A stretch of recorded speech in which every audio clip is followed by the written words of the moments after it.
ಒಬ್ಬ ವಿಶ್ವಮಾನವ ಇದ್ದಾರೆ ಅಂತಂದರೆ ಬಾಬಾ ಸಾಹೇಬ್ ಅಂಬೇಡ್ಕರನ್ನು ಆ ಸಂದರ್ಭದಲ್ಲಿ ಇರ್ತಕ್ಕಂಥ ಬ್ರಿಟನ್ಸ್ ರಾಜ್ಯದಿಂದ ಹಿಡಿದು ಮಹಾಪಂಡಿತ ಸ್ಮಿತ್ತಿಂದ ಹಿಡಿದು ಅನೇಕ ಜ್ಞಾನಿಗಳು ಬಾಬಾ ಸಾಹೇಬ್ ಅಂಬೇಡ್ಕರ್ ಅವರನ್ನು ಬಾಯಿ ತುಂಬ ಅವರ ವಿಶ್ವಜ್ಞಾನವನ್ನು ಅವರ ಮಹಾಜ್ಞಾನವನ್ನು ವೈಚಾರಿಕ ಪ್ರಜ್ಞೆಯನ್ನು ಹೊಗಳಿದ್ದಾರೆ. ಅದನ್ನು ಸಂವಿಧಾನದಲ್ಲಿ ಬಾಬಾ ಸಾಹೇಬ್ ಅಂಬೇಡ್ಕರ್ ತೋರಿಸಿದ್ದಾರೆ. 32 ಡಿಗ್ರಿಗಳನ್ನು ಮಾಡೋದ್ರ ಮೂಲಕ 50,000 ಪುಸ್ತಕಗಳನ್ನು ಅಧ್ಯಯನ ಮಾಡೋದ್ರ ಮೂಲಕ ಇಡೀ ಮಹಿಳೆಯರನ್ನ ವಿಮೋಚನೆ, ಪರಿಶಿಷ್ಟ ಜಾತಿ ಅಸ್ಪೃಶ್ಯರ ವಿಮೋಚನೆ, ಮತ್ತೆ ದೇಶದಲ್ಲಿ ವರ್ಗ ಜಾತಿ ವೈರುಧ್ಯಗಳನ್ನು ನಿಷೇಧ ಮಾಡೋದ್ರ ಮೂಲಕ ಬಾಲಕಾರ್ಮಿಕ ಪದ್ಧತಿ ನಿಷೇಧ, ಜೀತ ಪದ್ಧತಿ ನಿಷೇಧ, ದೇವದಾಸಿ ಪದ್ಧತಿ ನಿಷೇಧ, ಅನೇಕ ಮಾನವ ವಿರೋಧಿ ಪದ್ಧತಿಗಳನ್ನು ಬಾಬಾ ಸಾಹೇಬರು ನಿಷೇಧ ಮಾಡೋದ್ರ ಮೂಲಕ ಅವಿರತವಾಗಿ ಹೋರಾಟ ಮಾಡಿದಂತಹ ಏಕೈಕ ನಾಯಕ ಅಂದರೆ ಬಾಬಾ ಸಾಹೇಬ್ ಅಂಬೇಡ್ಕರ್ ಅವರು. ಹಾಗೆ ಬಾಬು ಜಗಜೀವನ್ ರಾಮ್ರವರು ಹಸಿರು ಕ್ರಾಂತಿ ಹರಿಕಾರರು. ಅವರು ಕೃಷಿ ಸಚಿವರಾಗಿದ್ದಾಗ ತೀರ ಬರಗಾಲ ಸಂದರ್ಭ, ಕೃಷಿಯನ್ನು ಆಧುನೀಕರಣ ಮಾಡಿ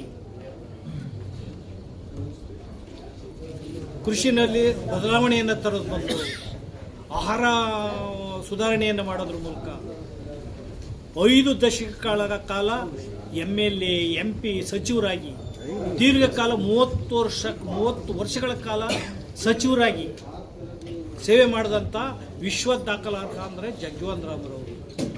ಅವರ ಜಯಂತಿ ಮತ್ತು ಬಾಬಾ ಸಾಹೇಬ್ ಅಂಬೇಡ್ಕರ್ ಜಯಂತಿಯನ್ನು ಇವತ್ತು ನಾವು ಮಾಡಿದ್ದೇವೆ. ಈ ಮಾಡೋದ್ರ ಮೂಲಕ 5 ನಿರ್ಣಯಗಳನ್ನು ನಾವು ಮಾಡಿದ್ದೇವೆ. ಏನು ದಲಿತ, ಹಿಂದುಳಿದ, ಅಲ್ಪಸಂಖ್ಯಾತರನ್ನು ಸಮಷ್ಟಿಯಾಗಿ ಐಕ್ಯತೆಯನ್ನು ಮಾಡಬೇಕು. ಜಾಗೃತಿಯ ದಿನ. ಈ ದಿನ ಬಾಬಾ ಸಾಹೇಬ್ ಅಂಬೇಡ್ಕರ್ ಅವರು ಭಾರತ ರತ್ನ ಬಾಬಾ ಸಾಹೇಬ್ ಅಂಬೇಡ್ಕರ್ ಅವರು ಹುಟ್ಟಿದ ದಿನ ಈ ದಿನ. ಮತ್ತು ಬಾಬು ಜಗಜೀವನ್ ರಾಮ್ ಹಸಿರು ಕ್ರಾಂತಿ ಹರಿಕಾರ ಬಾಬು ಜಗಜೀವನ್ ರಾಮ್. ಬಾಬಾ ಸಾಹೇಬ್ ಅಂಬೇಡ್ಕರ್ ಅವರು ವಿಶ್ವಜ್ಞಾನಿ, ಮಹಾಮಾನವತಾವಾದಿ,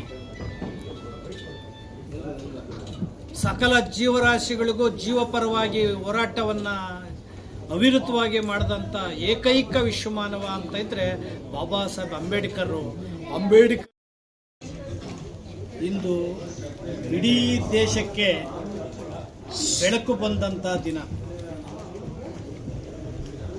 ದೇಶ ಸಹಸ್ರಾರು ವರ್ಷಗಳಿಂದ